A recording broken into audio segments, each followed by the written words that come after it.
माळींमधली दुर्घटना कुणीही विसरू शकत नाही। साताऱ्यातही अशी 1-2 नाही तर तब्बल 6 गावं आपलं गाव दुसरं माळीण ठरतंय की काय या भीतीच्या छायेत जगतायत। गेली 60 वर्ष बोरगेवाडीची जनता पुनर्वसनाच्या प्रतीक्षेत आहे। बोरगेवाडी, टोळेवाडी अशी 6 गावं डोंगराच्या पायथ्याला बसतात। या डोंगराचा कठडा तुटलाय, तो कधीही खाली गावावर कोसळू शकतो।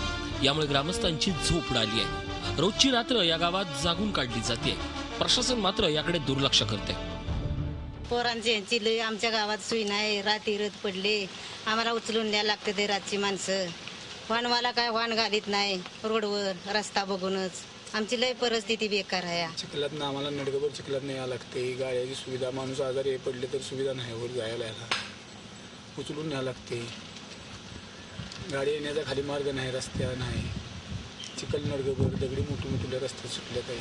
पुरं लांब शाळेत जाय, परवाशी गावात जायला लागते, दुसरी गावात जायला लागते। असल्या पावसात नाही येत नाही, दुखटात नाही येत नाही। आणि एकतर रस्त्याची सोय नाही बरोबर। रात्री माणूस सुद्धा आजारी पडलं तर त्या डालक्यात घालायचं नाही तर पाठीत घालून उचलून घेऊन खाली द्यायला लागते पाटणला। आणि जर भाडे गाडी बोलायचं म्हणलं तर तो भाडेवाला 1000 असले ते 2000 द्या म्हणतोय, तर गाडी आणतो म्हणतोय, नाही तर गाडी आणत नाही तो।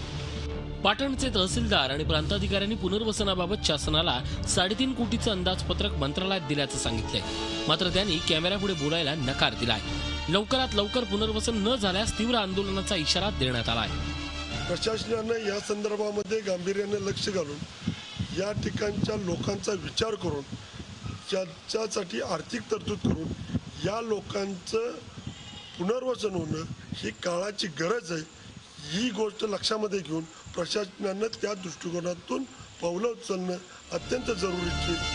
प्रशासन सुस्त आहे, पण बोरगेवाडीच्या जनतेची झोप उडाली आहे। इथं पुन्हा माळीण होऊ नये यासाठी ग्रामस्थ प्रयत्न करतायत, पण जर झालंच तर त्याला जबाबदार कोण? बोरगेवाडी साताऱ्याहून विकास भोसलेसह bureau report, Zee media, Mumbai. Zee 24 तास रहा एक पाऊल पुढे।